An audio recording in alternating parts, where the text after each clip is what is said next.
नमस्कार दोस्तों, अनुराग मिश्रा नाम है हमारा। अफगानिस्तान एक ऐसा देश जो दशकों से युद्ध, गरीबी और भूख का सामना करता रहा है। लेकिन अब वही अफगानिस्तान दुनिया को हैरान करने वाला है। अफगानिस्तान ने एक ऐसा प्रोजेक्ट शुरू किया है जो उसकी किस्मत बदल सकता है। दुनिया की सबसे बड़ी आर्टिफिशियल नहर कांशिक टेप कैनाल, कोशटेपा कैनाल। ये नहर 245 किलोमीटर लंबी और 500 फीट चौड़ी होगी। इसकी सबसे बड़ी खासियत यह है कि अफगानिस्तान ने इसे बनाने के लिए किसी विदेशी देश, किसी इंजीनियर या एडवांस इक्विपमेंट पर निर्भरता नहीं दिखाई। लोकल कॉन्ट्रैक्टर्स और हजारों मजदूरों की मदद से अब तक करीब 100 किलोमीटर खुदाई पूरी हो चुकी है। लेकिन सवाल ये उठता है, आखिर अफगानिस्तान को इतनी बड़ी नहर की जरूरत क्यों पड़ी? और क्यों कहा जा रहा है कि ये प्रोजेक्ट अफगानिस्तान को इकोनॉमिकली ट्रांसफॉर्म कर देगा? अफगानिस्तान की भूगोल और पानी की समस्या। अफगानिस्तान एक लैंड लॉक्ड कंट्री है, यानी उसके चारों तरफ केवल जमीन है, कोई समुद्र नहीं।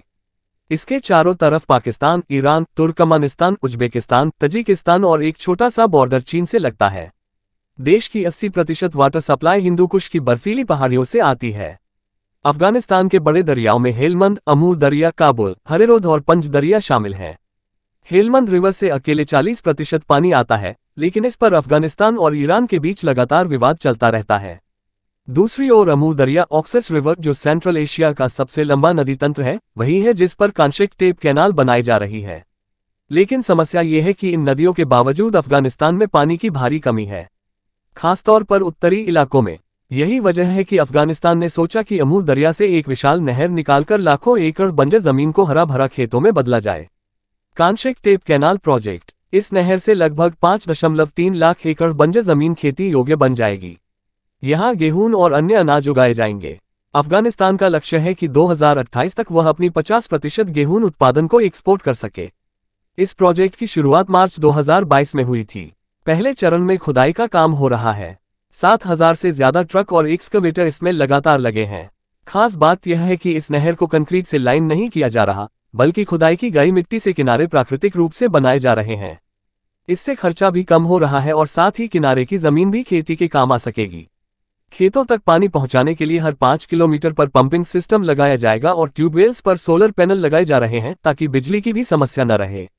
चुनौतियां और राजनीति। इस प्रोजेक्ट से सबसे बड़ा विवाद तुर्कमानिस्तान और उज्बेकिस्तान के साथ है। इन दोनों देशों का दावा है कि अगर अफगानिस्तान इतनी बड़ी नहर बना लेता है तो अमू दरिया का 50% पानी उनकी तरफ कम पहुंच पाएगा। लेकिन अफगानिस्तान का कहना है कि 1992 का अलमाटी एग्रीमेंट साफ कहता है कि अफगानिस्तान को भी इस नदी से पानी लेने का हक है। इतिहास में भी ऐसा हुआ है। तुर्कमानिस्तान ने 1988 में काराकुम कैनाल बनाई थी, जो दुनिया की सबसे बड़ी नहर है, और उसने रेगिस्तान को हरे भरे खेतों में बदल दिया। अब अफगानिस्तान भी वही रास्ता अपना रहा है।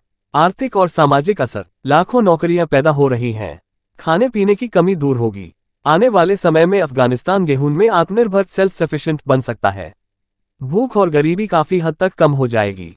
निष्कर्ष। कांशिक टेप कैनाल सिर्फ एक प्रोजेक्ट नहीं है, बल्कि अफगानिस्तान की नई उम्मीद है। एक ऐसा देश जिसने 40 साल युद्ध और तबाही झेली है, अब अपने दम पर विकास का रास्ता बना रहा है। अगर यह नहर सफल होती है तो आने वाले समय में अफगानिस्तान की तस्वीर पूरी तरह बदल सकती है।